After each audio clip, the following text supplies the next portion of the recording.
Hello, welcome to family kitchen. আজকে আপনাদেরকে রান্না করে দেখাবো ঝাল ঝাল লইট্টা মাছ। তো এগুলো আমি প্রথমে ভালো মতো ধুয়ে এভাবে কেটে নিয়েছি। দুই একটা পাতিলের মধ্যে নিয়ে নিব মাছগুলো।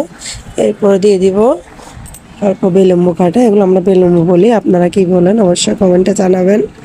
এরপরে কয়েকটা টমেটো কেটে নিয়েছি, এরপরে নিয়েছি পেঁয়াজ কুচি আর অল্প কাঁচামরিচ কেটে নিয়েছি। এরপরে নিয়ে নিয়েছি 1 চামচের মতো আদা বাটা।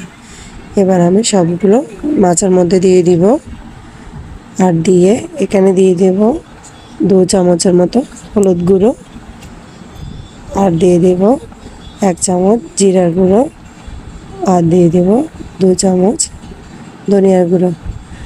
এরপর দিয়ে দিব 2 চামচের মতো মরিচের গুঁড়ো। আপনারা আপনাদের জাল কী পরিমাণ করে সেই অনুযায়ী দিবেন।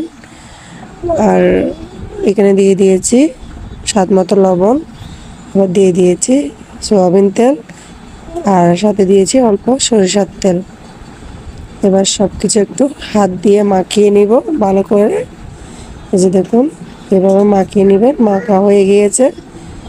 এবার একটু মশলা জাস্ট মেখে নিয়েছি, হাত ধোয়া পানিটাই দিব, বেশি পানি দিব না। এবার চুলায় দিয়ে দিব ঢাকনা দিয়ে। একটা ব্লক আসলেই একটু নাড়াচাড়া করে দিব, পাতিলটা ধরে চামচ দিয়ে নাড়াবো না। এই যে দেখুন, আমার 2-3 বার নাড়ার পরে হয়ে গিয়েছে। ধনেপাতা দিয়ে নামিয়ে নিয়েছি। দেখতে কি লোভনীয় লাগতেছে, আর অসম্ভব ঝাল হয়েছে।